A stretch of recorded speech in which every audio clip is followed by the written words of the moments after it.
Bonsoir. Maximilienne Ngombe est l'invité de ce jeudi. Cette dame, j'ai failli dire dynamique, battante surtout, elle est la directrice exécutive du réseau de défenseurs des droits humains en Afrique centrale. Une organisation qui, comme vous le savez, depuis plusieurs décennies déjà, essaie de défendre et de redonner les droits à ceux-là qui sont dits les plus démunis. Aujourd'hui, avec elle, on va évidemment discuter de ces questions-là, notamment de la crise dans les régions nord-ouest, sud-ouest, la crise à l'extrême nord du pays et tout ce qu'il y a comme déplacés internes. On va également évoquer un certain nombre de questions politiques. Maximilienne Ngombe, bonsoir. Bonsoir et merci de m'avoir invité. Ça fait... Ne parlons pas du temps. Un bon bout que je suis pas venu, mais c'était pas de votre faute. Voilà. Parce que moi-même, je n'ai pas... Vous n'êtes pas très souvent... Vous n'êtes plus très souvent sur place. Je veux dire que c'est la rançon de l'Afrique centrale. D'accord. Parce qu'on a eu pas mal d'élections dans l'Afrique centrale, la RDC, le Tchad, la RCA avec la mise en place de sa commission justice, vérité et réconciliation. Donc ça fait que j'étais bien obligé d'aller soit soutenir les coalitions, soit pour faire le plaidoyer. D'accord. Ce ne serait pas vous jeter des fleurs que de dire que vous avez reçu le 8 mars 2021 le prix international de la femme de courage. Oui. Ça je vous remercie. Ben, ça représente tout simplement qu'autour de moi, on a une équipe, n'est-ce pas? Parce que c'est un pas pris, c'est moi qui suis devant, mais il y a toute une équipe qui travaille derrière. Et c'est l'occasion ici, comme je l'ai toujours dit, de rendre hommage à Maître Alice Combes. Celle-là qui a toujours été mon bouclier. Et aussi au président de la Commission africaine des droits de l'homme et des peuples, qui est le président, n'est-ce pas, du conseil d'administration du REDA, que j'ai nommé le professeur Rémi Lumbungoy. Maître Alice Combes est présidente d'honneur. COPCA. COPCA, d'accord. Alors, en 2022, l'organisation américaine Robert F. Kennedy, Human Rights, vous accorde son prix des droits de l'homme. Vous avez gagné ce prix avec Félix Agbobala. Oui, Congo. C'était pour démontrer aussi la diversité. C'est-à-dire pour dire que le Cameroun, il y a des organisations de la société civile qui travaillent ensemble sur un certain nombre de choses. Et je voudrais vous dire que le prix Kennedy, c'est un prix prestigieux. Absolument. Les personnalités qui l'ont eu, c'est le président Biden, le président Obama, le président Mandela et j'en passe. Félix Abo-Congo, qui est par ailleurs avocat aussi, qui lui-même est défenseur des droits humains, il a une organisation. Oui. On espère l'avoir assez rapidement pour évoquer ces questions-là. Alors, que dites-vous à ceux qui font peut-être la vilaine langue, qui disent, bon, c'est la récompense de vos parrains, de vos financiers, qui... Terminez la question. Ben, je vous laisse poursuivre. Je ne sais pas. Je n'ai pas bien compris la question pour que je réponde. Je voudrais bien que la question soit bien posée. Vous savez qu'il y a une dynamique, en fait, dynamique, c'est peut-être dire. Je veux dire, dans ces argumentaires, le gouvernement, pour tous ceux-là, des organisations comme les vôtres, qui disent défendre pour protéger les droits humains, l'autorité gouvernementale, elle a souvent l'habitude de dire que non, vous recevez des financements pour contrarier les pouvoirs, vous êtes un peu comme un contre-pouvoir. Pour vous défendre des intérêts qui sont contre les intérêts du Cameroun, par exemple. Je voudrais d'abord dire qu'il ne faut pas non plus aussi globaliser tout un gouvernement. D'accord. Parce qu'on travaille aussi avec certains membres du gouvernement, par exemple au niveau de Genève, pour les recommandations que le Cameroun, l'État du Cameroun a adoptées sur, par exemple, l'examen périodique universel. D'accord. On travaille avec certains aussi sur les rapports au niveau de la Commission africaine des droits de l'homme et des peuples. On a remarqué aujourd'hui qu'il y a certains membres du gouvernement qui excellent, n'est-ce pas, à ce genre d'exercice. Mais je pense que c'est pas ce que le peuple camerounais a besoin de nous, y compris vous les journalistes, les défenseurs. Je rappelle que notre première mission, c'est de protéger et de défendre ceux qui défendent les droits humains. Donc souvent aussi, certains membres du gouvernement sont souvent les défenseurs, on les défend lorsqu'ils sont en danger. Donc c'est un imbroglio qui est peut-être entretenu par tout cela, mais bon, nous sommes sereins, comme vous le savez, nous avons toujours été sereins. Nous sommes une association bien connue. Quand vous avez à votre tête un président du conseil d'administration comme un président de la Commission africaine des droits de l'homme et des peuples, qui est nommé par l'Union africaine, c'est-à-dire que tous les les pays, tous les États membres, tous les présidents. Ce n'est pas non plus une association qui est n'importe quelle association. Permettez-moi de le dire. Le REDAC, aujourd'hui, mérite d'être respecté et il doit être respecté. Alors, je le dis et je ne dis plus rien. Le REDAC, on l'a dit tout à l'heure, c'est aussi l'Afrique centrale. Il vient de se passer une élection au Tchad, par exemple. Avant de parler des questions du Cameroun, où le président Mahamat Déby a remporté l'élection devant un éternel et non moins vindicatif, si je peux le dire comme ça, adversaire, Masrap. Vous avez des observateurs là-bas, vous avez essayé de regarder comment ça s'est passé? Oui, moi-même je suis allé au Tchad. Je crois qu'on oui, bien sûr. Avant, pendant et un peu après, j'ai laissé toute une équipe, d'ailleurs, l'équipe est venue de la Centrafrique, du Gabon. Moi-même, je suis allé pour former les observateurs sur le monitoring et le reporting des cas de violation des droits humains avant, pendant et après les élections. Parce que je suis experte, n'est-ce pas, des questions de la démocratie électorale de l'Union africaine. Donc, effectivement, nous sommes en train de terminer notre rapport, mais les premières observations étaient claires. Les moyens de l'État ont été abusivement utilisés. Il y a eu beaucoup de violations des droits humains. D'ailleurs, mais avant, avec l'assassinat, n'est-ce pas, de Djilo. Lui aussi était l'opposant et frère d'ailleurs. Cet opposant-là, à qui on a rasé complètement, n'est-ce pas, son siège qui venait d'être construit. Il a aujourd'hui une vingtaine de ses camarades, n'est-ce pas, en prison, mais dans le désert. Et c'est douloureux de voir que des jeunes, n'est-ce pas, comme le fils du président Déby, qui est tout jeune, n'est-ce pas, se mettent à ce genre d'exercice. Parce que lui, il est encore très jeune et il a les enfants. Peut-être on verra bien. Il y a de nombreux, des milliers des opposants qui sont en exil, nous sommes assaillis depuis un moment par le HCR, n'est-ce pas, pour faire les recommandations pour qu'il y ait de l'asile dans un peu tous les pays, n'est-ce pas, de l'Afrique centrale. Et le Tchad se meurt, parce que lorsqu'on dit souvent qu'il y a des moments où on peut s'arrêter, et on peut même dire on ne peut pas faire les élections, c'est parce que quand vous arrivez dans un pays comme le Tchad, vous vous rendez compte que ce n'était pas nécessaire les élections là aujourd'hui. Ce qui était nécessaire, c'est de repenser d'abord ensemble, n'est-ce pas, les modalités pratiques, la réconciliation. Pourquoi ce n'est pas nécessaire? Le pays est encore divisé. Très divisé, les rancœurs sont tenaces. Je pense que Succès Masra a essayé de faire ce qu'on demande souvent ainsi, il faut venir essayer à l'intérieur. Il vient de démissionner, vous le savez. Exact. Et parce que je pense que c'était nécessaire qu'il fasse cet exercice, mais il a compris que ceux qui lui disaient que c'est pas comme ça, c'était pas la bonne approche. Et je pense que sa démission aujourd'hui ouvre aussi peut-être un autre pan pour essayer peut-être de rassembler large, de ratisser large, avec tout le monde, avec tous les autres opposants, avec toute la société civile. Parce que, M. Dipita, qu'on le veuille ou pas, dans le monde entier aujourd'hui, c'est la société civile qui porte le combat. Fini de porter, il donne, n'est-ce pas, aux politiques pour gouverner. Nous n'avons pas de velléité d'aller gouverner, mais nous devons porter le combat parce que c'est nous qui sommes sur le terrain. 24 heures sur 24, nous pouvons vous dire, là, ça peut marcher, là, ça ne peut pas marcher. Quand on a terminé, on vous donne, on vous dit, bon, vous pouvez gouverner. Et aujourd'hui, partout où la société civile a fait cela, vous avez vu, ça a marché. Là, je pense que Succès Masra, qui est un petit frère que j'aime beaucoup, avec qui j'ai souvent discuté, et je pense que ça va servir de leçon à lui-même, mais aussi, n'est-ce pas, à certains de l'Afrique centrale qui devraient un peu regarder toutes ces expériences-là. Vous avez vu, vous ne m'avez pas posé la question, mais je vais quand même embrayer là. C'est avec beaucoup de difficultés et beaucoup de peine qu'on a vu quand même les images venant de la RDC. Bien sûr.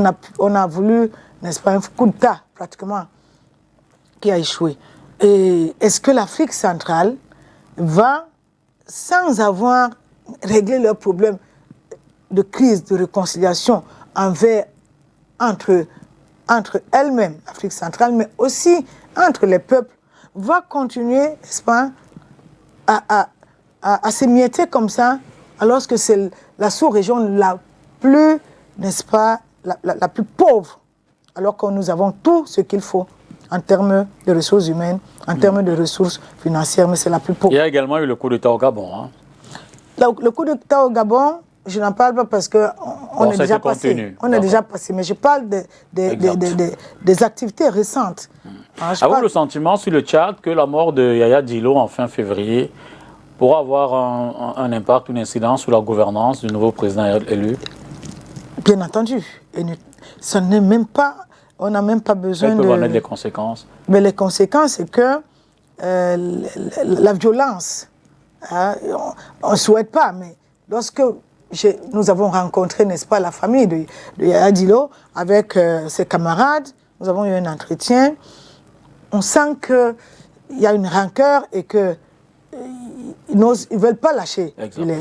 Mais est-ce qu'ils ont les moyens de... Ben, je ne sais pas, comme je ne suis pas dans leur... je ne sais pas s'ils ont les moyens, mais je ressens la rancœur malgré, n'est-ce pas, les conseils qu'on leur donnait pour dire le Tchad appartient à tous les Tchadiens. Peut-être qu'il faut trouver d'autres moyens alternatifs pour trouver, n'est-ce pas, une autre solution. Alors, on n'empêche que Succès Masra, lui, il a décidé de ne pas poursuivre les procédures. Il estime que, bon, il a dénoncé tout ce qu'il y avait à dénoncer. Oui.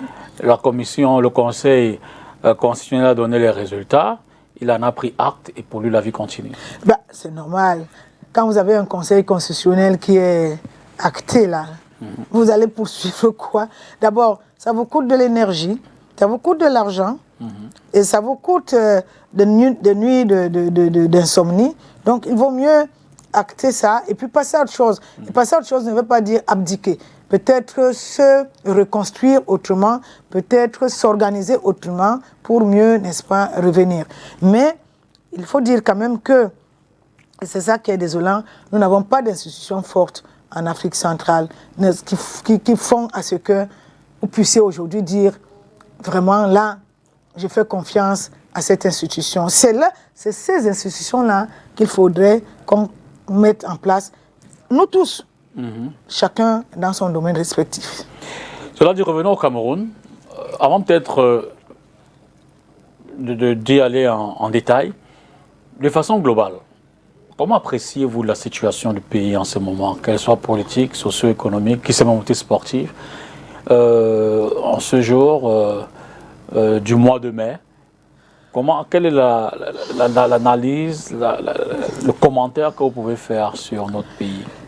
Il ne faut pas se leurrer, il ne faut pas non plus faire dans la langue du bois. Le Cameroun va très mal, sur tous les plans.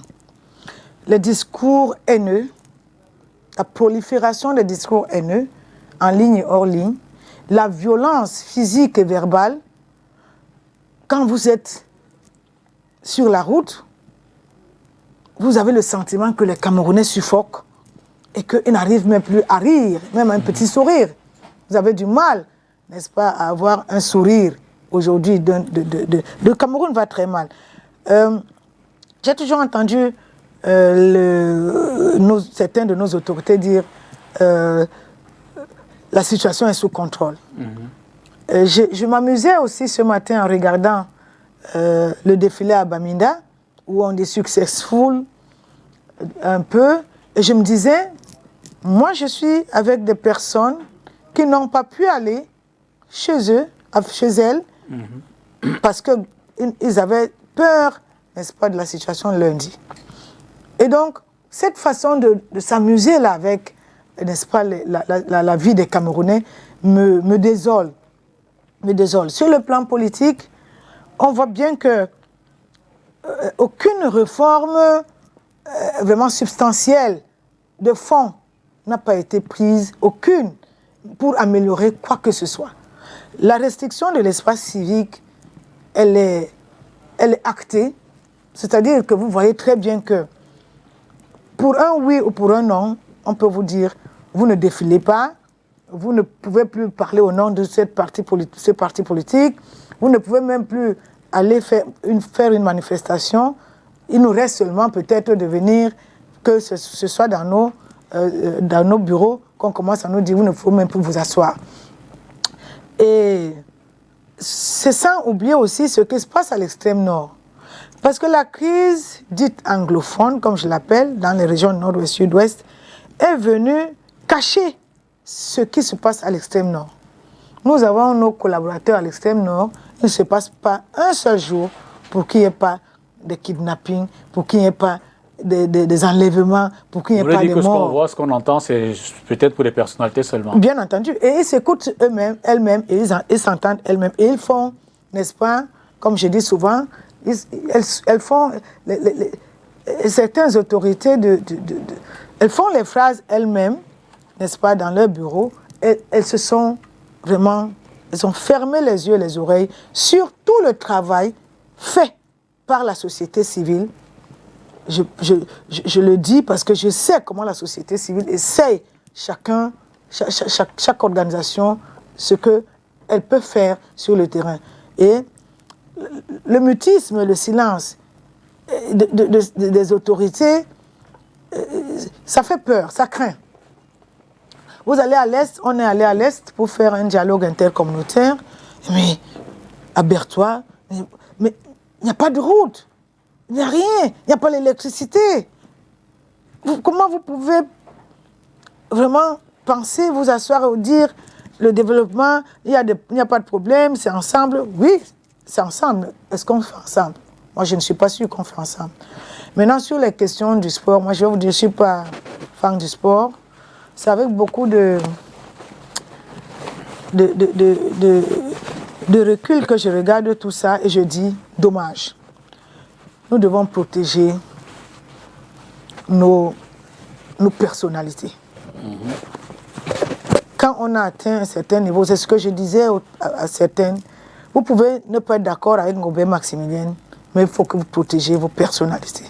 Je pense que ce qu'on fait depuis là, sur le sport, hein, ce n'est pas seulement sur le football, mais je regarde un peu de façon globale, fait qu'avoler, les autres qui n'ont pas pu avoir les visas pour avoir ceci. Moi, je trouve que c'est lamentable ça. C'est lamentable, ce n'est pas normal pour un pays comme le Cameroun. C'est quand tu es dehors et c'est quand tu parles dans des conférences internationales que vous sentez qu'on vous respecte, qu'on respecte le Cameroun. Il faut qu'on continue à respecter le Cameroun. D'accord. Alors, cela dit, essayons d'aller étape pour étape. Nous sommes en année préélectorale. Il y a une grande campagne de mobilisation et d'inscription sur les listes électorales qui a été engagée. D'ailleurs, chaque année, c'est du 1er janvier. Je savais qu'on n'allait pas me lâcher là. Mais allons-y. Du 1er janvier au 31 août. Oui.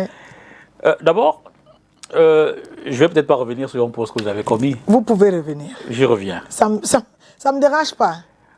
D'abord, que pensez-vous de cette mobilisation, de cet appel de plusieurs partis politiques, y compris le parti au pouvoir finalement aussi. Hein. Je veux dire que maintenant, tous les acteurs politiques, en tant que parti, tout le monde se dit il faut mobiliser le grand nombre de personnes pour s'inscrire sur les listes électorales. Est-ce que pour vous, c'est une campagne justifiée, urgente, utile, nécessaire, pertinente? Je dois d'abord faire une clarification pour dire que la société civile est engagée pour les élections depuis. Nous avons une longueur d'avance. D'accord. Les formations, les dialogues politiques, les inscriptions sur les listes électorales. Je fais une clarification. Comme je l'ai dit, les réseaux sociaux sont devenus les procureurs de la République, souvent même sans lire et avec une manipulation pas possible, même en utilisant certaines, même les journalistes que vous êtes. Et c'est dommage. Ça fait depuis plus de 20 ans que je suis sur les plateaux de télévision. Je n'ai jamais vu le journalisme aussi bas depuis que je suis là. Je le dis et je le répète. Oui, mais si c'est pas... Maintenant, je veux dire, je reviens. C'est peut-être pas mal circonscrit, peut-être que c'est toute la société. Et... Oui, chacun va parler pour sa lui. chapelle. Moi, je parle de ce que j'ai vécu. D'accord. Les débats étaient des débats de fond. On était contents de venir le dimanche. Aujourd'hui, la plupart des Camerounais ne suivent plus je vous le dis, vous pouvez toujours dire ce que vous voulez, mais les débats où il y a plusieurs personnes, les populations ne suivent plus. Maintenant, revenons. Nous travaillons avec l'ECAM. Et l'ECAM le REDAC et d'autres associations comme un Sur monde quel à aspect venir, précis? Sur la transparence, la clarté? Oui, oui, sur la clarté, sur le déroulement de leur processus et autres. À maintes reprises, nous sommes invités. La dernière en date, mais comme je n'étais pas au Cameroun, je venais d'arriver et même Maître Lipscomb, qui me représente souvent, n'était pas là, donc on n'est pas y allé. Et l'ECAM nous a dit clairement, lors de nos échanges, des échanges ouverts, que toutes les propositions que nous faisons, ce n'est pas à l'ECAM de les mettre sur leur... de les prendre en charge, parce que ce n'est pas leur rôle. Leur rôle, c'est d'envoyer à qui de droit, et c'est la personne qui va y voir l'opportunité ou pas. C'était la première observation qui nous a fait tiquer. La deuxième observation que je voudrais faire, c'est que nous avons constaté que le parti au pouvoir a envahi les réseaux sociaux.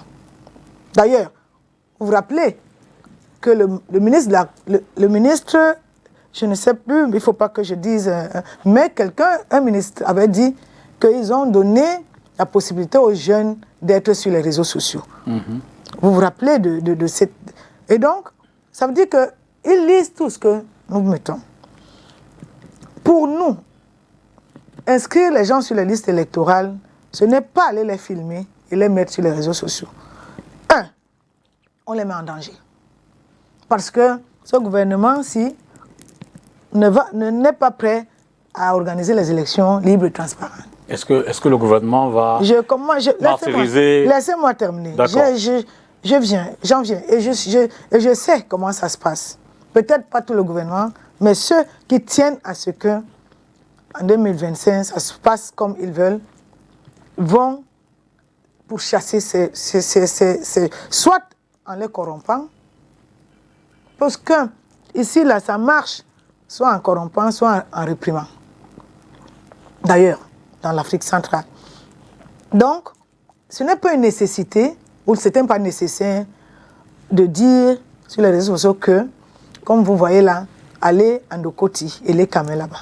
Ça peut se faire autrement.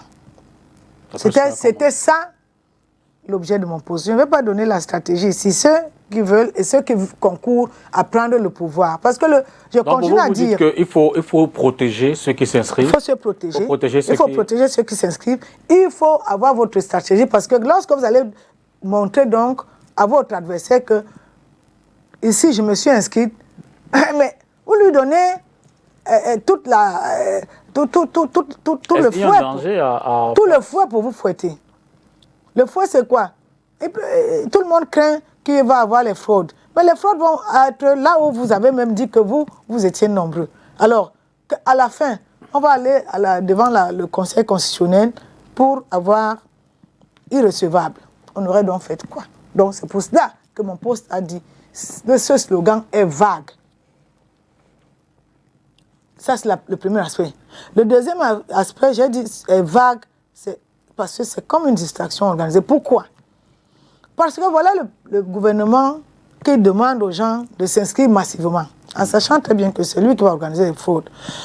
Pendant ce temps, les partis d'opposition et la société civile ont fait un travail de fond pour la réforme du système électoral. On est même allé en disant, bon, si le système c'est difficile pour vous d'entendre, prenez même le code. Ils ont mis à la poubelle. On en parle.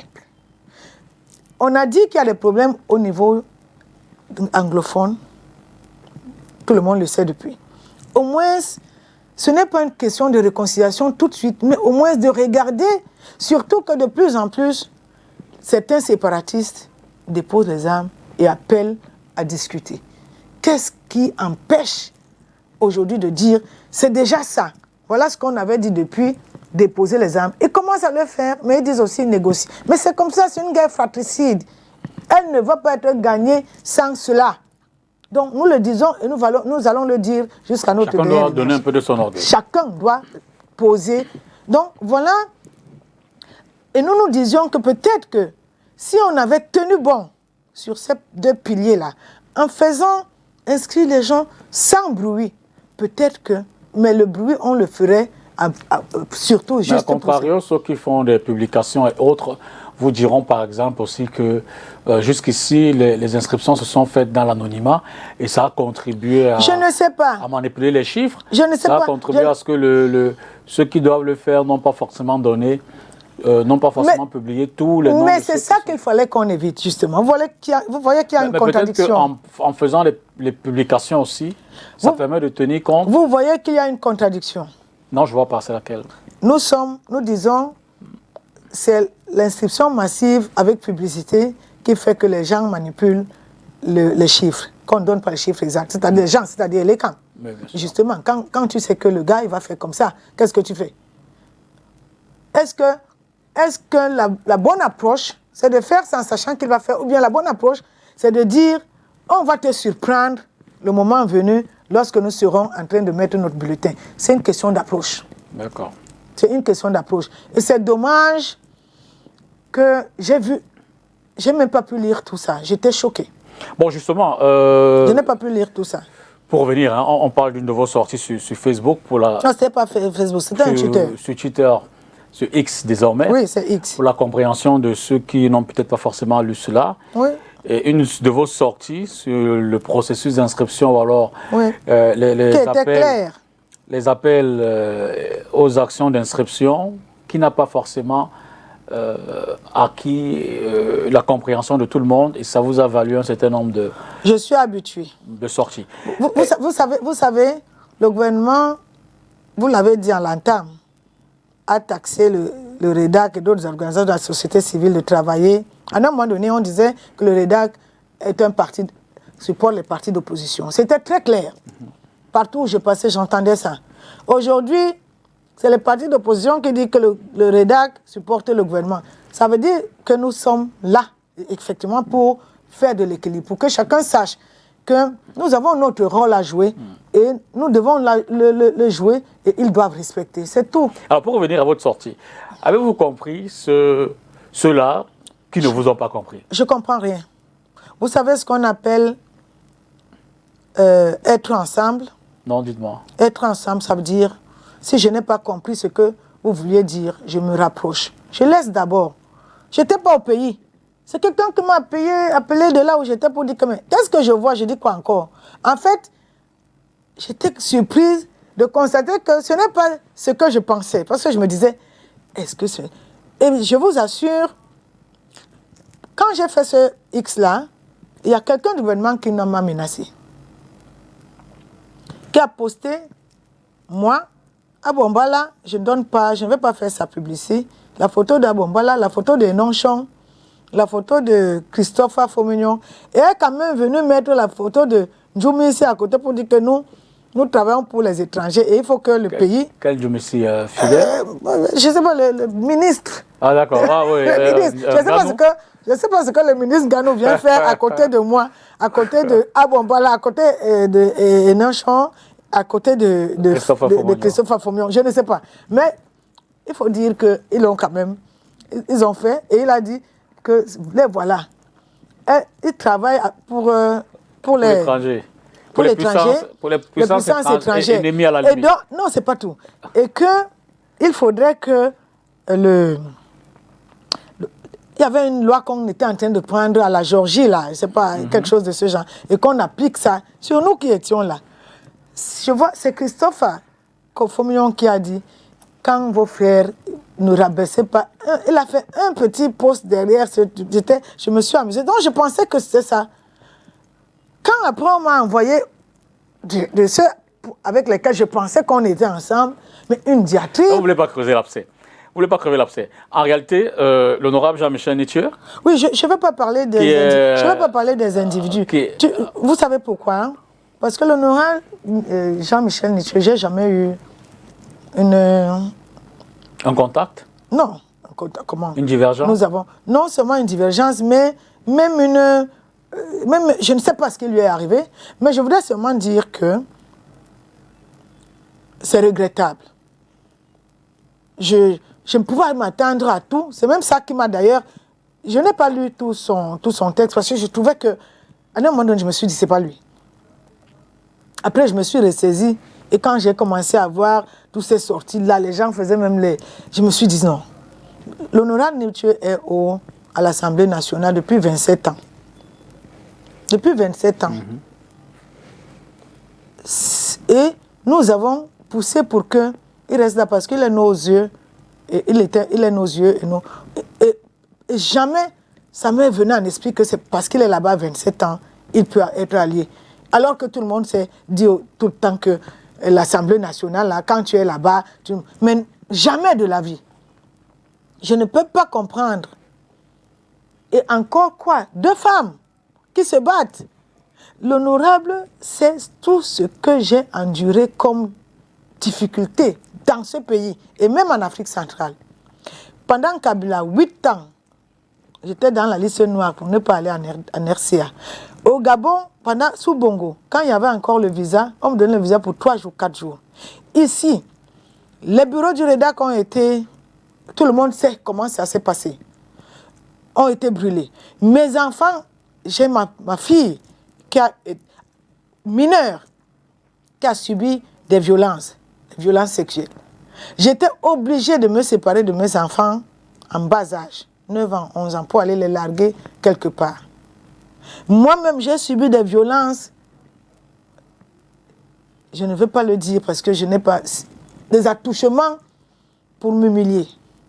J'ai été convoquée au moins 10 fois. La gendarmerie, le summum, c'était la police nationale. Où c'est parti simplement d'une situation juridique, judiciaire du REDAC pour arriver là-bas dire que blanchiment d'argent, détournement des capitaux des partenaires étrangers. Tout le monde était ébahi. De la présidence. C'est la première fois dans le monde entier, même en Afrique centrale, qu'une plainte sort de la présidence. Toutes ces difficultés-là, je pouvais partir en exil. Et personne ne peut me refuser l'exil. Je ne cite pas les autres, les cambriolages à répétition, mais je ne cite pas les autres, mais ça, c'est les faits majeurs. Je pouvais partir. Mais je me suis dit, on est ensemble, il y a du monde ici qui se bat. Je me bats tous les jours pour les prisonniers politiques. J'ai jamais eu un frère. Les organisations de la défense des droits de l'homme, je ne fais que leur dire ça. On ne leur donne pas un rang pour les partis politiques parce que chacun doit faire son travail. Nous n'avons pas le droit d'avoir 5 francs quand tu es militant politique. Donc ce que je fais, c'est parce que le REDAC le siège est ici et je prends ça sur moi parce que j'ai derrière les personnalités comme Maître Alice Com, les avocats, d'autres avocats pro bono comme le Maître Tchiliebou, Maître Francine Niobé, je peux Maître Mahopsen, les Maîtres Sim, les Maîtres Méli, qui donnent de l'heure. Donc quand j'ai quelque chose, je leur dis papa pardon. Et puis on continue. Et je suis fière de voir qu'ils sont dehors. Mais comme j'ai dit, c'est derrière nous maintenant. J'espère qu'un jour, il comprendra. Vous en avez déjà essayé de discuter avec lui? Non, je ne vais pas discuter parce qu'il y a des moments où je suis... Tu te dis, bon, je ne comprends pas. Je ne sais pas pourquoi, mais donc je sais que... Il essaie de vous appeler? Non, mais je sais que Maître Alice comme l'a appelé, mais je ne sais pas qu'est-ce qu'ils sont dit. Parce que Maître Alice comme non plus n'était pas là. Ça nous est tombé comme quelque chose. Vous avez des amis en commun, Maître Sim, Maître Méli, vous en avez discuté? Le président Kamto... Non, oui, avec Maître Sim, oui. Je crois que Maître Sim était très... était pas remonté, mais meurtri. En désaccord. Était meurtri. Peut-être pas... Mais il y a des personnalités qu'on ne touche pas. Kawala... Edith Kawala, c'est quand même, qu'on le veuille ou pas, on peut les citer là, Maître Alice comme Kawala, Ngobé Maximilien, Enonchon, peut-être 5. Vous avez vu comment on a voulu, par exemple, humilier Enonchon ici, comment nous nous sommes levés comme un seul homme. C'est la même chose si on veut faire ça aujourd'hui à l'honorable Nithieu. On va me voir. On m'a vu lorsqu'on a voulu faire n'importe quoi au président Maurice Kamto. C'est d'ailleurs ça qu'a voulu à ce que toutes les autorités commencent à dire que je suis Dieu merci. On m'a collé cette étiquette. Même ma propre... J'entends des gens tribalistes, même ma propre, entre guillemets, ceux qui sont maintenant dans les tribus, avaient écrit une lettre pour dire que je ne suis pas Bassa, qu'ils se désolidarisent d'une Bassa qui n'est pas... Voilà, tu subis tout ça dans ta chair et un matin, tu vois quelque chose qui te sort là, avec, tu te dis, mais c'est des gens avec lesquels... Comment vous expliquez cela? Vous comprenez? J'en sais rien. Ce que je peux dire, c'est que il faut que tout le monde se ressaisisse. La bataille va être rude. 2025, comme je le dis, ça va être une étape. Et je dis aujourd'hui que si on ne se rattrape pas vite pour avoir, c'est pas une coalition, je suis pas entre, mais c'est-à-dire que une place, un espace officiel ou officieux d'échange entre ceux ou celles qui veulent que ça change, parce que nous sommes tous fatigués, les Camerounais sont fatigués.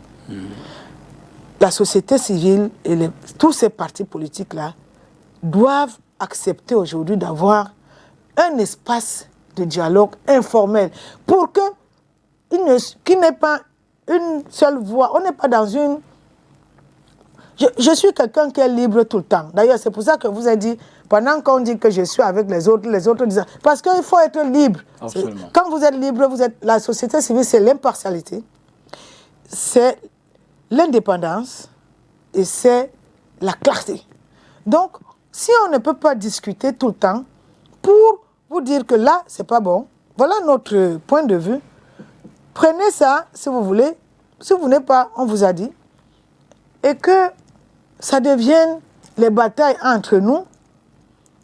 On est en train de faire la place, n'est-ce pas, au RDPC. Le RDPC, à la limite, nous on discute même souvent avec le dialogue politique, on invite le RDPC, on invite tout le monde. On est en train de faire le lit du système qui ne veut pas que ça change. Je parle du système, je ne parle pas d'un individu. Il y a les gens au RDPC, tout le monde le sait, qui sont aussi fatigués.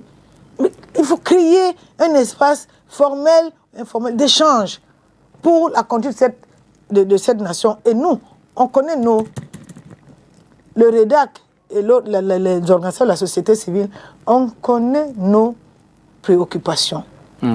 La situation au nord-ouest, sud-ouest, il faut régler ce problème-là proprement. Il y a beaucoup de problèmes au niveau de l'extrême nord, de l'est, et avec la recrudescence, n'est-ce pas, des propos haineux, du tribalisme, le repli identitaire, qu'on le veuille ou pas, on le sent. D'accord, on y arrive tout à l'heure. Il faut s'asseoir. Le temps peut-être de terminer cette étape.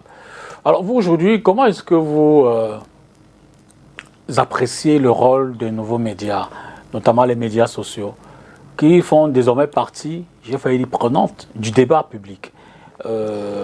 On y voit se déployer des idéologies, des antagonismes de tous bords. Hein. Je veux dire que ce n'est pas propre à... Est-ce que ce canal-là est un plus pour notre démocratie ou est-ce que ça fait plus mal à la vie politique? C'est la responsabilité de ce système. Si le système allait... C'est pas trop facile. Est-ce que non, c'est le système qui... j'y viens. Si le système avait laissé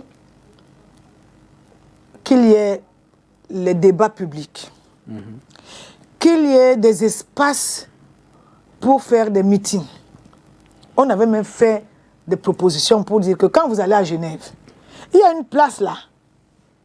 Tout le monde vient là le matin, il y a la chaise cassée. Tout le monde vient, ils viennent protester, ils repartent. Personne n'est inquiété.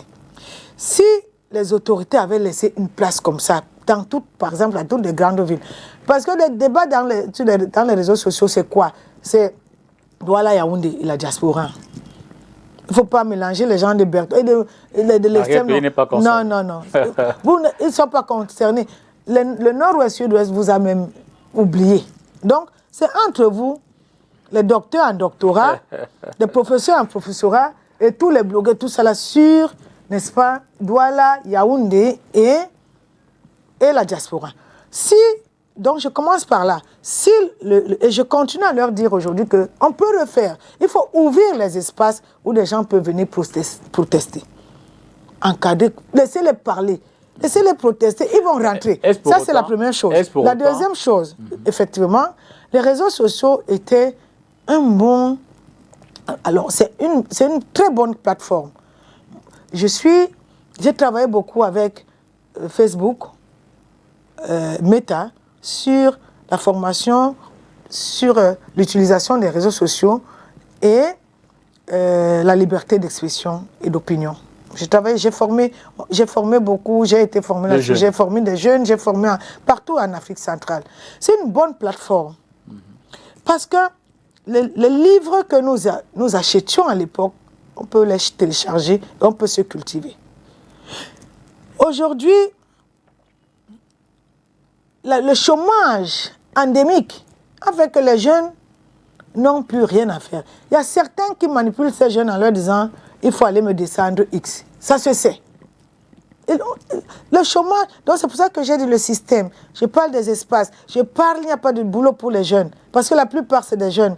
Et qu'on utilise pour aller... Moi, je voulais renchérir en disant que est-ce que c'est le système qui fait que ces jeunes-là, justement, à longueur de journée, Qu'est-ce que si vous n'avez rien à faire? Depuis le matin... Vous ne devenez pas des insulteurs publics non plus. Mais parce que sinon, si vous ne devenez pas les instructions, on ne vous donne pas de l'espace pour aller même insulter, même à une place. Les jeunes ont une grande gueule. D'accord. Il faut que le système fasse un effort pour trouver des moyens à donner à ces jeunes pour aller aboyer comme ils veulent. Vous, nous qui sommes un peu adultes, cessons de diviser les Camerounais. D'accord. Pour le moment, les Camerounais n'ont pas besoin de la division. Les Camerounais ont besoin de la cohésion sociale. Pour les raisons soit politiques, soit économiques, soit de pouvoir, on utilise ces jeunes qui sont dans le délabrement total. Et chacun en tire, n'est-ce pas, des ficelles. D'accord. Et c'est ça qui a aujourd'hui fait à ce que la fracture sociale est à son comble. Alors, l'un des éléments qu'on observe dans l'évolution de notre société, c'est la petite présence, je ne veux pas dire l'absence, justement, d'une société civile suffisamment impliquée, implantée, je ne veux pas dire forte, dans le débat public politique. Donc, quand on l'observe, par exemple, vous entendrez des gens dire qu'au Sénégal, par exemple, la société civile a joué tout son rôle, oui, a pesé de tout son poids, a grandement contribué à la démocratie, oui, à l'alternance. Oui. On voit également cette société civile un peu au Burkina Faso, oui, bref, en Afrique de l'Ouest de façon générale. Oui. Même au Gabon, ils ont fait. Voilà, mais en même temps, ici, au Cameroun, par exemple, les gens se disent, c'est vrai, personne ne vous enlève vos lauriers, personne ne dénie les combats que vous menez, mais jusque-là, on ne sent pas sur le plan politique cette influence de la société civile. La société camerounaise, elle est malade donc avec tous ses démembrements. D'accord. Si on ne regarde seulement un pan, c'est que ce n'est pas normal. Une mauvaise lecture. Voilà. La lecture doit être une lecture globale. De la même manière, je peux vous dire, on ne sent pas les journalistes dans cette bataille-là. La société civile, c'est un tout. Et lorsqu'un pays comme le nôtre est à ce stade, tous les corps qui ont la voix qui porte doivent être ensemble. La société civile ne veut pas inventer l'eau chaude. Au Sénégal, il y avait les blogueurs, il y avait les journalistes, il y avait tout le monde. Il y avait la société, c'est tout ça qu'on appelle société civile. Parce qu'on a l'impression que parler de la société civile, c'est seulement ces personnes-là qui ont des associations, les ONG. Non, c'est nous tous qui pensons que la démocratie, les institutions démocratiques doivent être fortes et que le citoyen doit avoir son mot à dire dans le choix, n'est-ce pas, de ses dirigeants. C'est tout ça qui forme la société civile. Mais revenons à ce que vous appelez société civile, c'est-à-dire nous sommes fortes et nous sommes bien organisés. Nous sommes bien organisés. Comme j'ai dit tout à l'heure, il ne faut pas biaiser, il ne faut pas prendre par pan. Nous sommes bien organisés. Surtout la société civile qui s'occupe des droits civils et politiques.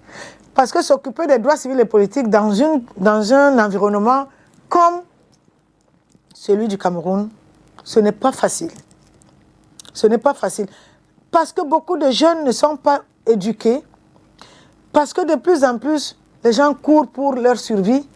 Ils ne comprennent pas que vous puissiez dire « je ne suis pas d'accord ».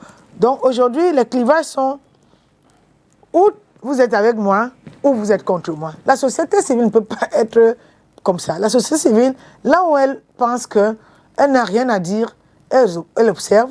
Là où elle pense qu'elle peut agir. Et on n'a pas seulement besoin d'agir ici au pays. On a des leviers. Là, la Commission africaine est en train de terminer là. On était là-bas. On fait les déclarations publiques. Il y a Genève. Il y a New York. Il y a des autres plateformes. Moi, j'étais à Dakar. C'était le premier forum de la Commission africaine sur le respect des mécanismes spéciaux des droits de l'homme. Les mécanismes spéciaux, c'est quoi? C'est les soft laws. Vous savez, de plus en plus, les gouvernements contestent même la charte africaine des droits de l'homme et des peuples. Ils sont signataires. Ils contestent. Pourquoi? Parce que...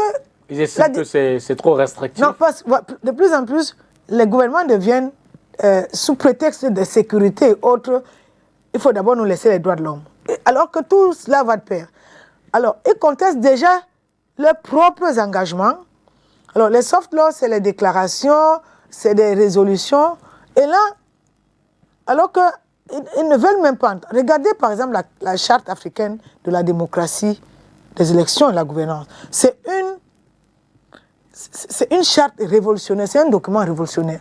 Si seulement un seul gouvernement appliquait ça, de bout en bout, ils vont aller prendre un article qui les arrange. Dans cette charte-là, on dit que c'est interdit de prendre le pouvoir par le changement des constitutionnels, des constitutions, je vous en prie. Mais vous allez voir que quand ils vont faire la lecture, ils vont biaiser cette partie, ils vont seulement dire c'est interdit de prendre le pouvoir par les coups d'État. Comme ça, tout tranquillement.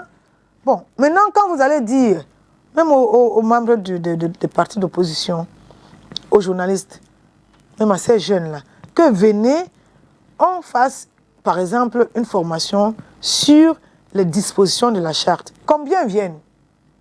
Combien, monsieur Dipita? Vous n'allez pas les voir, hein? Donc, vous, la société civile, vous trouviez des stratégies pour justement essayer de sensibiliser le plus grand nombre. On le fait. C'est un tout. On a beaucoup travaillé. Je voudrais dire que tout ce qui va se passer dans la transformation de cette société, c'est la société civile depuis 20 ans qui est debout, qui ne chancelle pas. On peut voir l'évolution. Donc, mais c'est lent. Ça peut paraître lent. Pardon. Parce que le système a été très, très, très bien. Donc, quand nous sommes allés au Gabon, permettez-moi une minute, nous avons formé les observateurs sur, on fait toujours ça, sur le monitoring, le reporting des cas de violation des droits humains. On a fait le plaidoyer.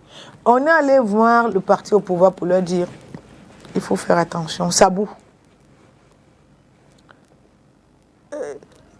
Mais nous avons mis les observateurs un peu partout. Le jour où ça s'est passé mal, vous avez entendu le président dire « make noise ». La deuxième chose, aujourd'hui, ils sont en difficulté parce que les conditions de détention de son épouse et de son enfance étaient quand même très contraignantes. C'était pas bon. C'était inhumain. Nous avons envoyé une lettre du REDAC pour que notre coalition aille leur rendre visite et rendre compte. La lettre a été acceptée, ils ont rendu compte. Nous avons fait un rapport, nous avons envoyé aux Nations Unies, nous avons envoyé un peu partout. Aujourd'hui, tout le monde en parle. Vous voulez qu'à chaque fois qu'on fait des choses comme ça, on vient dire que non, ou alors on filme. On pouvait aussi filmer notre coordinatrice qui est à la prison. Mais non, ce n'est pas le rôle de la société civile. C'est de faire le plaidoyer. Il y a un plaidoyer que vous ne voyez pas. Nous sommes sur beaucoup de plans. On appelle ça le lobbying, le plaidoyer. Et à un moment donné aussi la dénonciation. On joue sur tout cela. Les gens voient seulement un côté, ne voient pas l'autre côté qu'on fait par derrière. Pour obtenir, par exemple, l'avis de l'Union, de la Commission africaine sur la libération, n'est-ce pas, de président Kamto et autres, pour obtenir l'avis du groupe de travail contre la torture pour le cas d'Ayouk Tabé, qui aujourd'hui malheureusement n'est pas encore mise en œuvre, comme d'autres, pour obtenir, n'est-ce pas, la victoire de l'UPC Manidem contre l'État du Cameroun, mais c'est le REDAC et les autres organisations de la société civile. D'accord. Alors, pour revenir un peu et terminer sur cette phase, parce qu'après il faut qu'on parle des différentes crises pour la suite de l'émission, cette phase politique, en ce moment il y a un débat autour de 2 axes concernant les prochaines élections, un débat au sein de l'opposition camerounaise. Il y en a ceux de l'APC, pour les citer, qui estiment que bon, eux, ils vont y aller avec un candidat déjà arrêté. Il y a ceux qui parlent d'une transition politique. Et même encore un autre groupe, parce qu'il y a 2 ou 3 semaines, nous avions Kawala sur ce plateau. Elle, on sait également qu'elle est dans le champ de la transition politique, même si la démarche n'est pas la même qu'avec celle d'Olivier Billet. Vous dites que ça, ce sont des démarches qui pourraient enrichir le débat politique, qui pourraient influencer le choix des électeurs. Non, il faut que le débat politique soit ouvert. D'accord. C'est normal qu'il y ait d'abord, dans un premier temps, des groupements. Là, je parle en tant que citoyen. Mais en tant aussi que quelqu'un qui a de l'expertise sur ces questions-là en Afrique. Il faut qu'il y ait un débat. C'est bien qu'il y ait déjà 3 fronts. Au moins, pour le moment, il n'y a pas 18, il y a 3. Identifiés. Peut-être d'autres vont sortir. C'est très bien. Mais ce que je veux dire, c'est qu'il faut qu'ils sachent que le temps presse. Vous ne pouvez pas ouvrir les fronts tout le temps comme ça, en sachant très bien que l'adversaire en face est solide. Vous n'avez pas en face... Et concentré. Très concentré. Et il vous envoie les signaux tous les jours. Et chaque jour, il vous laisse vous distraire, lui il est concentré. Il pousse le pion, vous voyez très bien. Donc, oui, le dialogue politique, lui, le débat politique, ils l'ont ouvert. Maintenant, chacun sait ce que l'autre veut. Qu'est-ce qui fait que maintenant, ils ne peuvent pas dire, OK, comme je sais ce que tu veux, toi aussi je sais ce que tu veux, et je sais aussi que l'autre veut. Asseyons-nous un peu. Peut-être trouvons le juste milieu. Peut-être c'est en discutant qu'on va peut-être penser que, ah, c'est vrai que c'est comme ça qu'il faut d'abord faire. Personnellement, en tant que citoyen camerounaise, et je vais vous le dire, je ne pense pas qu'on puisse battre le système qui est en place aujourd'hui par les urnes en 2025. Simplement parce que, on s'est pris très tard. On n'a pas travaillé ça vraiment tranquillement, ensemble. Deuxièmement, parce que le peu qu'on a commencé à faire, on a commencé à nous distraire et nous n'avons pas tenu pour obtenir au moins la révision même de 2 phrases du code électoral. Jusqu'à aujourd'hui, moi, la phrase qui m'intéressait, parce que chacun peut avoir seulement une phrase. La phrase qui m'intéressait et qu'on pouvait enlever, c'était par exemple que Elekam, ce n'est pas son procès verbal qui est départit en cas de litige. C'est absurde ça. Si on avait fait, et peut-être c'est un peu tard, si on avait fait une campagne sur cette phrase-là, peut-être aujourd'hui je lance un appel que cette phrase, la société civile et ces coalitions-là peuvent déjà même s'entendre sur cette phrase-là pour dire il faut enlever cette phrase. Cette phrase, moi, ça me donne des boules chaque fois que je lis ça. Je dis que c'est le nœud. C'est un nœud solide. Il y a d'autres nœuds, mais celui-là, c'est suicidaire. Tout à fait, rien ne dit que d'ici... C'est pour ça que moi, je leur dis, le débat politique est ouvert. Il faut maintenant... Donc vous plaidez pour un dialogue entre partis politiques, oui, entre coalitions, entre différentes coalitions, pour atteindre... Et avec la société civile. OK. Pour voir un peu comment... Mais soyons réalistes. Quand vous regardez les positions des uns et des autres aujourd'hui, est-ce que vous imaginez que c'est une démarche qui est réaliste? Je ne suis pas pessimiste. Est-ce que vous voyez, au regard des antagonismes, je pense qu'ils peuvent encore. Au regard des invectives qui... C'est aussi aux médias de baisser, parce que les médias aujourd'hui, on sent vraiment que c'est devenu... chacun porte une idéologie. Les médias doivent être comme la société civile, qui c'est le pont. Même si je sais où je suis en tant que citoyenne. Oui, mais ne demandez pas aux médias de jouer le rôle des acteurs politiques. Non, je demande aux médias de ne pas attiser le feu. Comment ça? De plus en plus, on attise le feu. C'est-à-dire que ça dépend de quel bord j'ai l'impression qu'on se situe. Est-ce qu'on se cache encore? Est-ce que les médias se cachent encore? C'est visible partout. Et c'est pas bon. Pour une situation... Attention aux généralisations aussi, il y en a qui ne se reconnaissent pas dans votre démarche. Quand je dis ça, personne ne peut se reconnaître, mais c'est une observation générale. Bien entendu, tous ne sont pas dedans, mais quand vous regardez, même le matin, quand vous regardez la revue de presse, moi on me l'envoie tous les matins, vous sentez, il y a un problème. Ce que nous n'avons pas vécu depuis.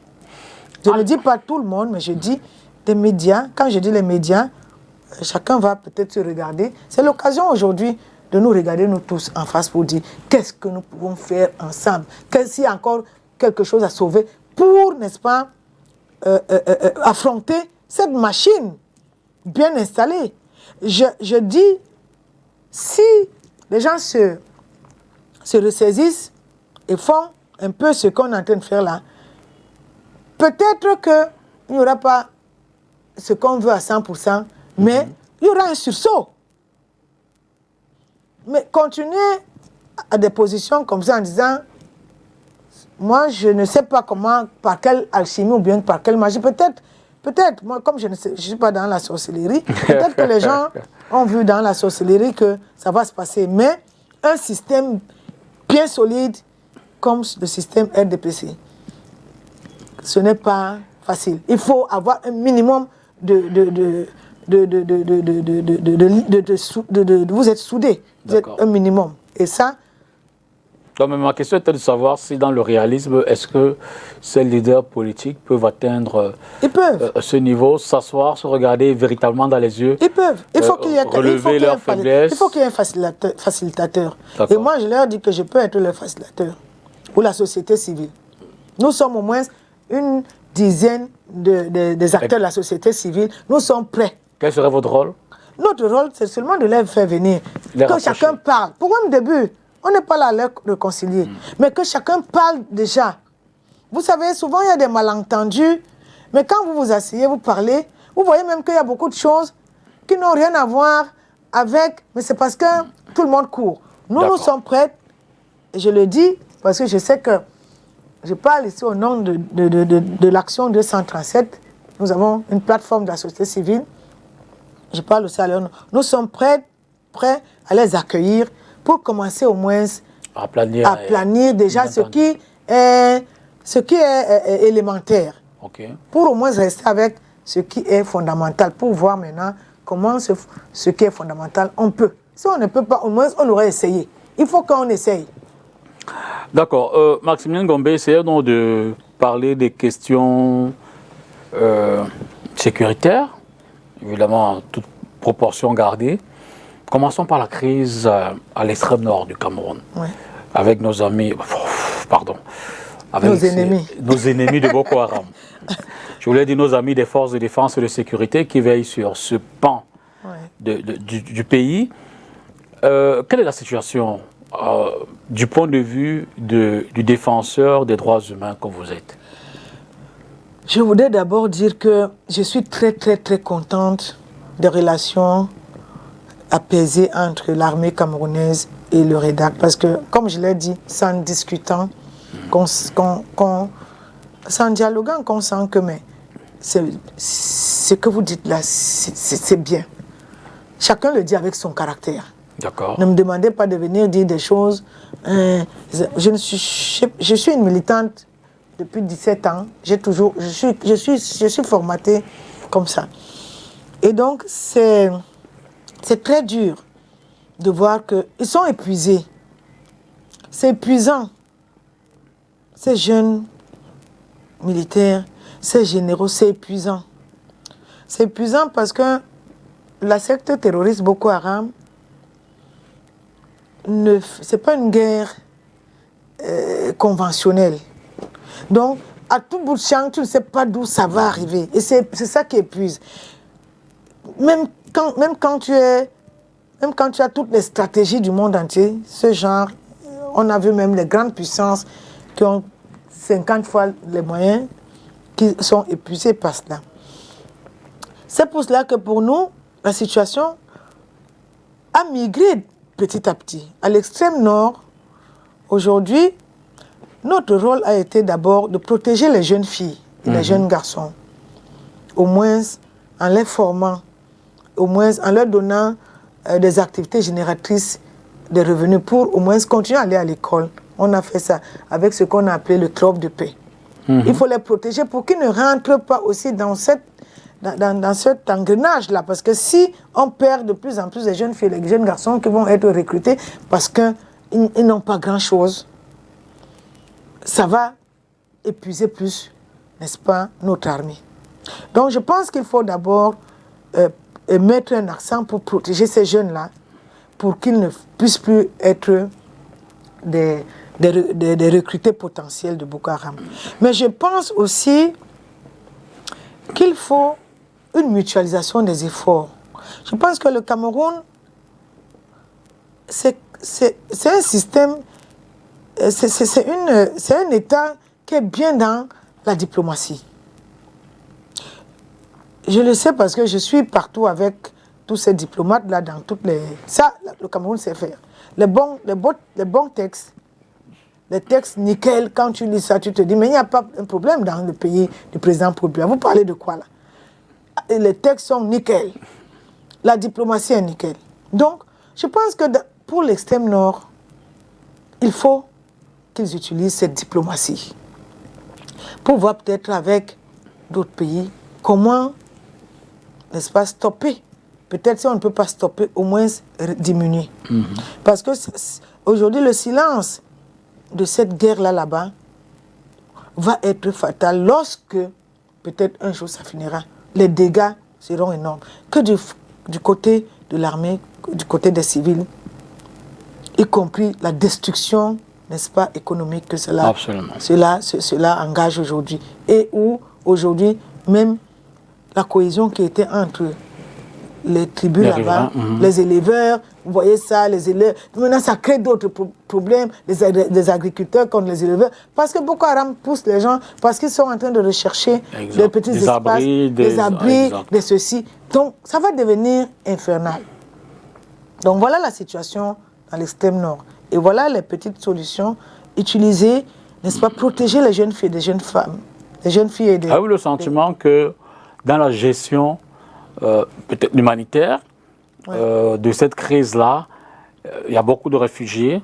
Oui. Au-delà des réfugiés, il y a les citoyens camerounais eux-mêmes qui sont des déplacés internes, qui désormais sont sans abri. Est-ce que le gouvernement gère ça avec la meilleure efficience? Je pense qu'à un moment donné, parce que ce qui est bien, il faut le dire, le gouvernement avait bien géré, n'est-ce pas, les réfugiés. Certains même, il avait mis en place des mécanismes pour les faire partir. Certains étaient partis de réinsertion dans leur pays. Réinsertion au Nigeria.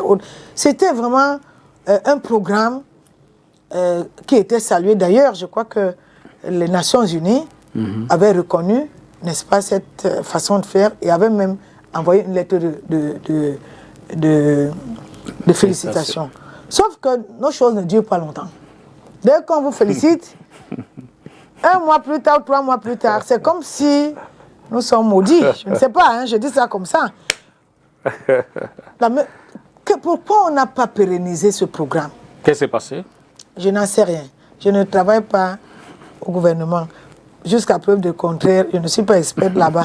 Donc peut-être qu'ils vont écouter la question ici. Peut-être un jour, ils vont demander un entretien, vous leur poserez la question. Mais c'était un programme qu'il fallait pérenniser, multiplier. Ça avait les effets. Tout le monde sentait qu'il y avait c'était un peu apaisé. Là, c'est lourd. D'accord. Alors partons de l'extrême nord pour les régions du nord-ouest et du sud-ouest. Ce 20 mai encore, on a pu entendre des armes parler. Le Cameroun a perdu 2 dignes fils, le maire de Bello et puis un inspecteur pédagogique de la localité. Nous sommes là dans la région du nord-ouest qui ont perdu la vie après une incursion, cette fois-là des séparatistes, sur le lieu, ou du moins non loin du lieu de fête. Mais de façon globale, on n'en est plus à ces attaques importantes qu'on observait il y a peut-être 2-3 ans. On a le sentiment que de plus en plus, la situation est contenue sur le plan sécuritaire. Vous partagez cette lecture-là? Mais c'est là que c'est très dangereux. Comment cela? Quand vous n'avez plus la maîtrise des attaques, on parlait tout à l'heure de Boko Haram. Quand vous n'avez plus la maîtrise, parce que vous ne savez plus à quel moment ils vont frapper. Et c'est là que ça devient. Oui, mais il y a de moins en moins d'attaques. Ce que nous savons. Dans une guerre, on ne sait pas tout. Exact. Ce n'est pas parce qu'on ne veut pas savoir, mais c'est parce que, même aussi pour protéger la cohésion, la sécurité nationale, on peut ne pas tout dire. C'est normal, partout ça a été comme ça. Mais je dis, effectivement, ces attaques sporadiques, c'est ça qui est plus dangereux. C'est ça qui est plus dangereux parce que elle ne t'amène plus à t'organiser. Personne n'est plus à l'abri. Et il faut dire clairement que cette guerre est inutile. Tout le monde l'a dit. Monsieur Dipita, c'est parce que j'entends les gens dire que vous n'avez jamais condamné les forces de sécurité, les séparatistes. Il y a des moments où je me dis, est-ce qu'on est dans le même pays? C'est ici, dans vos...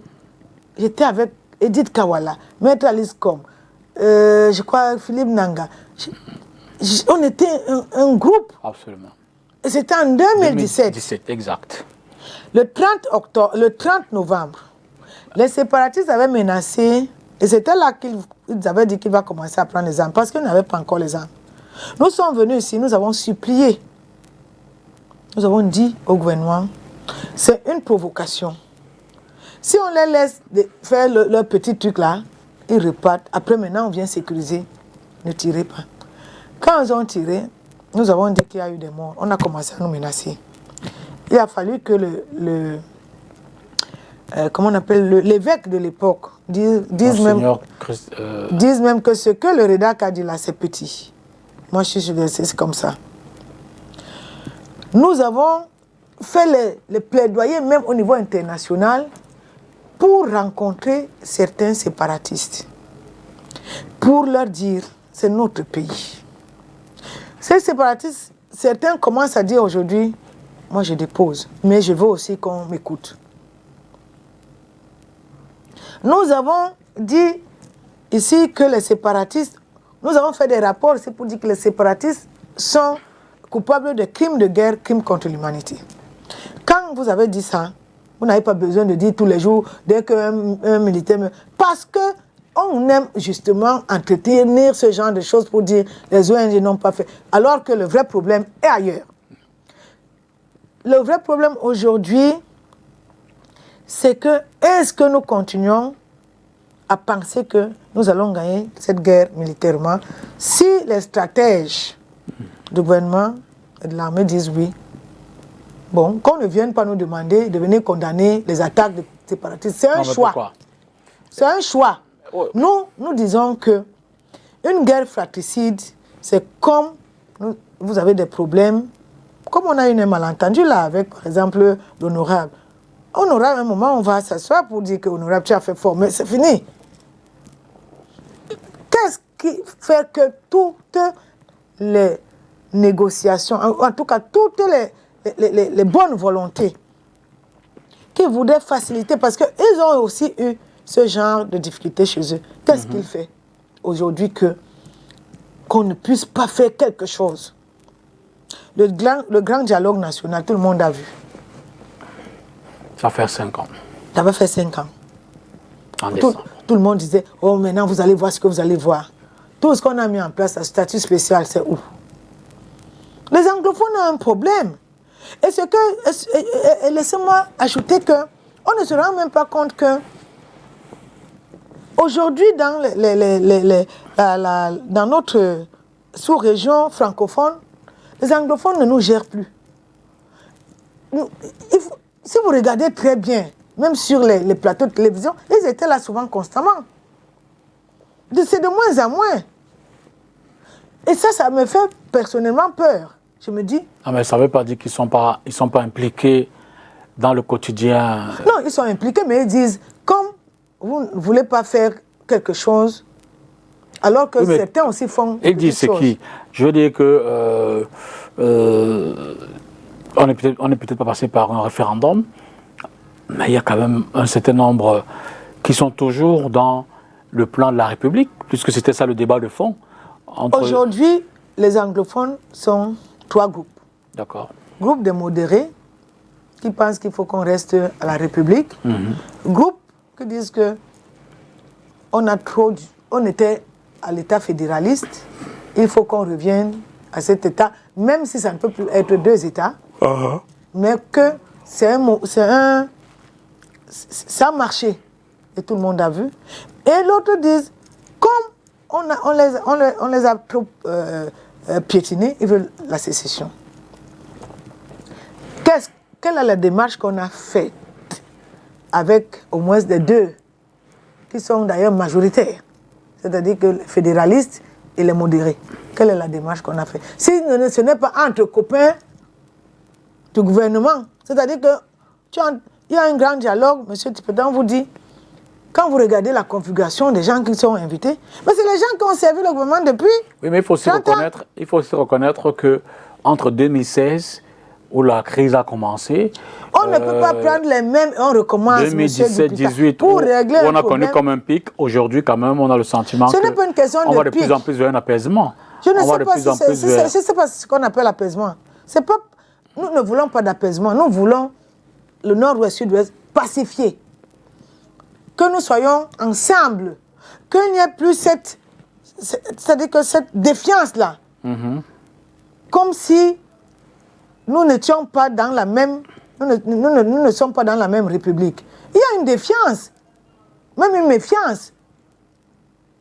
Il ne faut pas faire semblant. Donc, on ne veut pas l'apaisement. On veut que ce soit pacifié. D'abord, parce que quoi? Nous n'allons pas pacifier ces deux régions. Nous allons en 2025 là. Ils n'ont pas besoin aussi d'avoir des candidats. Ils ne peuvent pas aussi être présents à la République. Qu'est-ce qui les en empêche? Je ne sais pas, peut-être parce qu'ils ne se sentent pas concernés. Mais est-ce que nous nous sommes posé des questions nous-mêmes? Mais d'ailleurs, Maître Akere Mouna, sur ce plateau, il lui a dit qu'il serait partant pour diriger une coalition en vue d'une transition. Oui, il serait partant. Oui, si on le désire. Voilà. Mais est-ce que dans nos débats là, nous avons envisagé aussi que même un anglophone peut dire « je suis candidat ». Et comme je suis candidat, je voudrais que... Qu'est-ce qui empêcherait qu'un anglophone soit candidat? Non, je pose juste une question parce que je pense que ils sont la méfiance, et puis ils ont l'impression que la marginalisation continue. Parce qu'ils ont même peur de le faire. En tout cas, ça c'est mon point de vue. Ils ont peut-être peur de le faire parce qu'ils se disent « nous sommes minoritaires ». Même s'il y a l'élection aujourd'hui libre et transparente, est-ce que les gens de la République, là, vont aussi nous donner notre chance? En campagne électorale, c'est-à-dire que ils prennent un parti politique, ils essaient de convaincre le maximum d'électeurs. Vous comprenez donc pourquoi je dis, ce n'est pas l'apaisement qu'il nous faut, c'est la pacification et les institutions fortes. Lorsqu'on va s'entendre, nous tous, et je continue à dire ici que, pour le REDAC, la commission en vérité, justice et réconciliation, depuis 2017, nous le disons, c'est ça qui va sauver le Cameroun. Et Et en 2017, quand on le disait, notre position était de laisser d'abord tout, de faire d'abord ça, et après, les gens vont se réconcilier, et puis chacun va être libre d'être candidat. Parce que, qui vous dit, si l'élection a 2 tours, les gens même qui ne se parlent pas aujourd'hui... Non, l'élection sera un tour, puisqu'on n'a pas encore changé le code de système. Non, je dis si, je parle de si. Si on s'assied là, on discute. Et quand je le dis, il faut la volonté politique aussi du chef de l'État. Il faut qu'il trouve des moyens, le chef de l'État, avant qu'il ne soit trop tard. J'espère, et je suis sûr qu'on va lui montrer l'émission comme d'habitude, qu'il trouve la force de laisser ce pays, n'est-ce pas, dans la voie au moins de la pacification. Sinon, comme vous le voulez ou pas, si on ne fait pas, les poches de crise qui s'ouvrent là, avec un mal-être des populations, et nous-mêmes qui nous tapons dessus, j'ai peur. Donc il faut qu'il sache, si ce n'est plus lui, mais que ceux qui sont proches, à qui donnent les hautes instructions, que l'une des hautes instructions soit vraiment de faire tout pour que, avant qu'ils ne transmettent le pouvoir, ou avant que même la nature, parce que les gens font comme si le président a 50 ans, le président a 91 ans ou 12 ans, c'est 91 ans. Il a travaillé pendant 60 ans. Je dis toujours aux gens, vous dites 42 ans au pouvoir. Moi, j'ajoute quand il était secrétaire général à la présidence. J'ajoute quand il était Premier ministre. Le président a au moins 60 ans de travail constant. Vous voulez qu'il donne encore quoi? Ce qu'il doit donner seulement, c'est de pacifier. Les militants de son parti estiment qu'il peut encore donner. Les militants de son parti, ils font ce qu'on appelle l'opportunisme, parce que chacun pense que... Vous avez vu le président le 20 mai, il ne vous donne pas le sentiment de quelqu'un qui... Ce n'est pas le président qui a un problème, mais qu'il organise son héritage. Quand je dis héritage... En démocratie, y a-t-il l'héritage? Non, le nôtre, c'est la pacification. C'est ça son héritage aujourd'hui pour le Cameroun. La pacification de son pays, la cohésion sociale, la réconciliation sociale, le pardon, pour qu'on recommence tranquillement. C'est l'unique voie du succès. Et il a les clés de cela. Il faut qu'il fasse. Et l'histoire retiendra. Et on dira Amen. L'année prochaine, on a eu de cesse de le dire tout au long de l'émission. C'est une année électorale. Vous pensez que les régions du nord-ouest et du sud-ouest seront en plein également concernées? On a pu voir lors des précédentes échéances qu'à plusieurs endroits, et d'ailleurs c'est l'un des arguments du SDF, que de dire que les élections n'ont pas pu se dérouler normalement, et du coup, eux, ils ont perdu beaucoup de voix. Mais je veux dire que pour les élections à venir, au regard de la situation sécuritaire, vous avez le sentiment qu'on va retrouver progressivement... Vous êtes journaliste, depuis là, vous avez vu sur les réseaux sociaux qu'ils s'inscrivent massivement.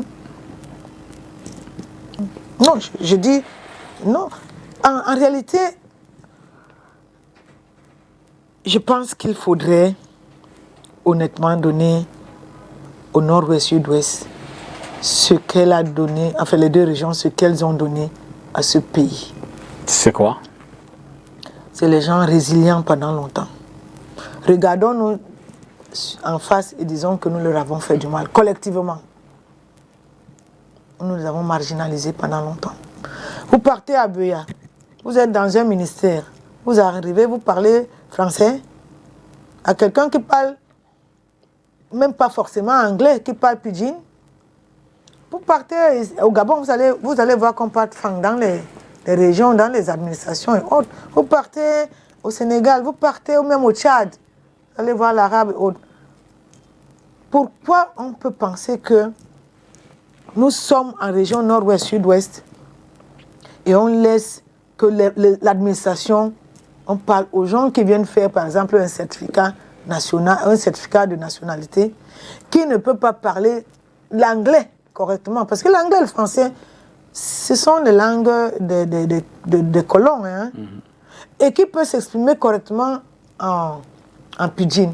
Pourquoi on ne peut pas former des locaux en pidgin pour les mettre dans l'administration, pour régler les problèmes de base de cette région-là en langue locale? C'est pour ça que je dis, regardons-nous dans les yeux. Et ils méritent ils méritent qu'on leur rende justice. Et on ne va pas les rendre justice en leur donnant des strapontins. Bon Dieu, ça fait 40 ans que vous leur donnez des strapontins. Vous prenez le Premier ministre, même le Premier ministre, que dès qu'on le nomme, il est contesté par de la République. Il suffit qu'ils disent que bon, le président m'a envoyé pour faire la paix. Quelqu'un va pour dire que le président n'a envoyé personne. Un ministre qui dit à un premier ministre c'est celui qui doit dire au ministre tu ne fais pas ceci. Vraiment, nous ne pouvons pas faire comme si nous sommes fiers de cela. En tout cas, moi, de la République, je ne suis pas fier de ce que nous faisons subir, n'est-ce pas, aux côtés. Et ce n'est pas fini.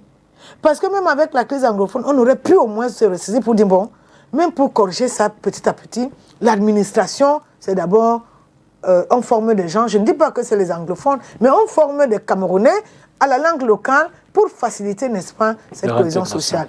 On vous nomme à partir de Yaoundé, vous venez, vous commencez à parler à un papa, ton gros français là, parce que tu es sorti de l'ENAM ou de je ne sais pas, ou bien de l'université, je ne sais pas de quoi. Non, non, non. Seulement ce petit-là, je ne parle pas d'autres. Vous avez la Sonara, vous nommez des gens à partir de Yaoundé qui envoyent la Sonara, qui travaillent à la Sonara et qui dorment à Douala tous les jours. Quelle est la valeur ajoutée? Merci, Maximilien Ngombe. C'est moi. On a terminé. À très bientôt. Votre message sera, on l'espère, entendu chez qui de droit. Je vous en prie. Merci à vous d'avoir regardé Entretien. On est avec Maximilien Ngombe, la directrice exécutive du REDAC, le réseau de défenseurs des droits humains en Afrique centrale. Bonsoir et à jeudi prochain.